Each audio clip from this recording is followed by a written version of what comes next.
Assalamu alaikum and welcome back to Dental Diaries. I am Dr. Ghazala Hussain and in today's video we are covering the remaining topics of odontogenic keratocyst. But if you have not watched the previous video, make sure to watch part 1 first. It covers the fundamental that will help you understand today's topic better.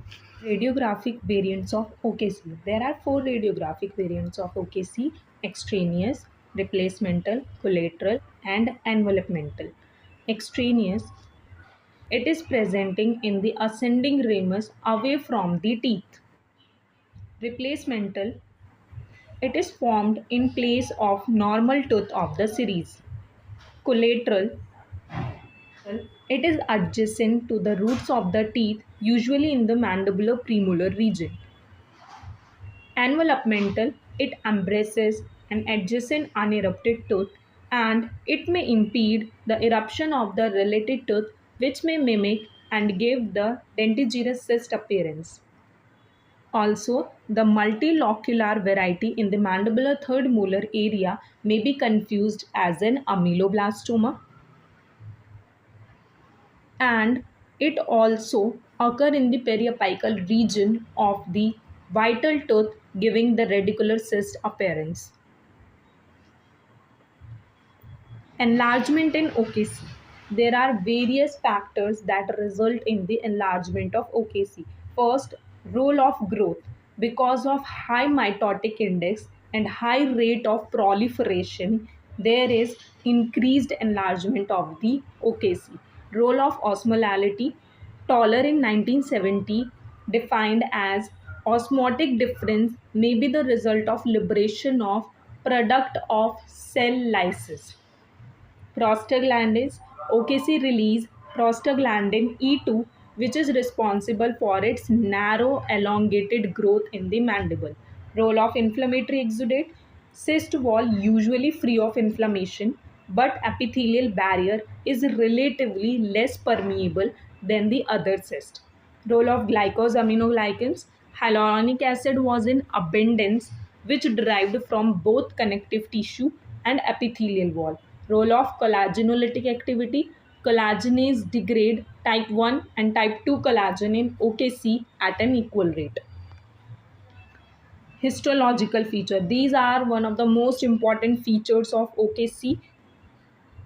First, as we all know, the cyst has 3 main parts. First is lumen, second is epithelial lining, and third is the connective tissue wall.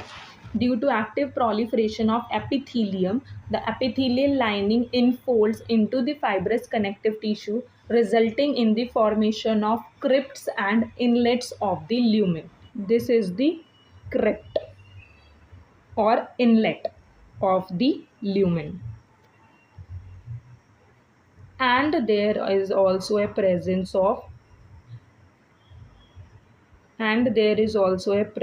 of daughter cyst or the satellite cyst. Now the epithelial lining features. The epithelium is lined by stratified squamous epithelium predominantly, which is parakeratinized with surface corrugation. The surface is corrugated or wavy in nature.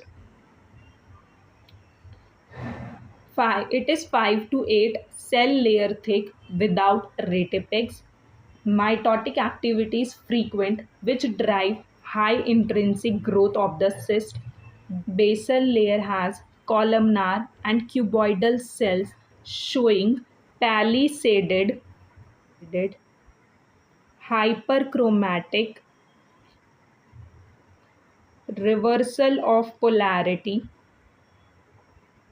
of nuclei, which create a classic picket fence or tombstone microscopic appearance.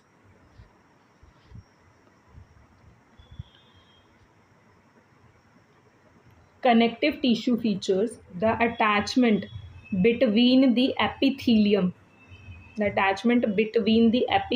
and the connective tissue is weak and very fragile in some areas because juxtaepithelially means just below the epithelium collagen is dissolved and dispersed completely. due to which the connection between the epithelium and the connective tissue is very weak and fragile in some areas.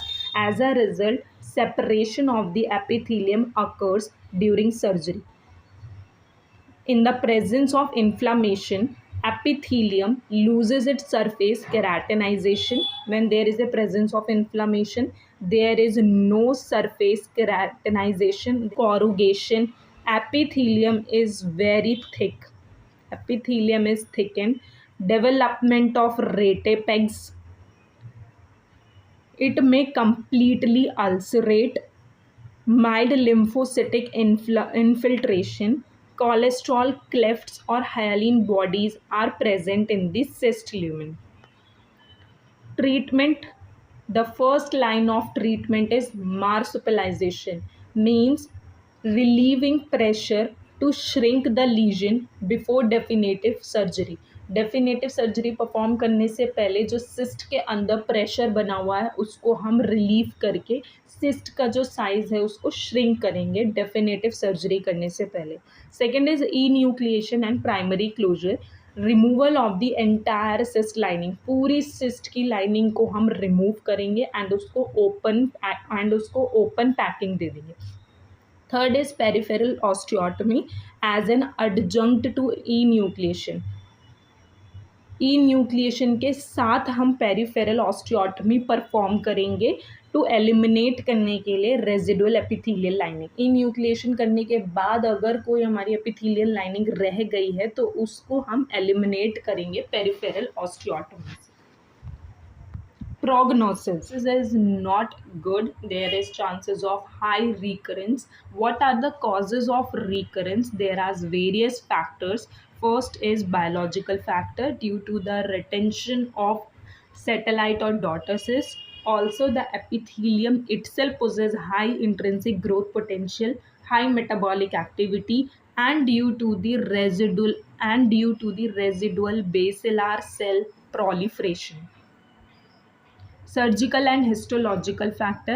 As we all know, the epithelial lining is thin, highly fragile, and the attachment between the epithelium and capsule is very weak, which torn out and left behind during surgical treatment, which result in recurrence of the cyst. Etiological factor. Activation of completely new and additional remnants of dental lamina or the presence of underlying undiagnosed nevoid basal cell carcinoma genetic syndrome. These are the important causes of high recurrence of OKC. They are separately asked in competitive exam what are the causes of high recurrence, and it is very important to mention them all in your theory exam. Patient management. Immediately post-operatively, you need to rule out the syndrome. Any patient which is presenting with multiple OKCs must be medically tested to definitely rule out the underlying nevoid basal cell carcinoma syndrome. Also, radiographic monitoring. Patients require strict yearly radiograph to catch early and invisible medullary recurrence. The 5-year rule. Due to high recurrence rate, patient must be monitored for an absolute minimum of 5 years post-operatively with early radiograph finding. Differential diagnosis. Ameloblastoma, the multiple variety of OKC in the third molar region, mimic the appearance of ameloblastoma. Dentigerous cyst, the envelopmental variety of OKC, giving the appearance of dentigerous cyst. Lateral periodontal cyst, the periapical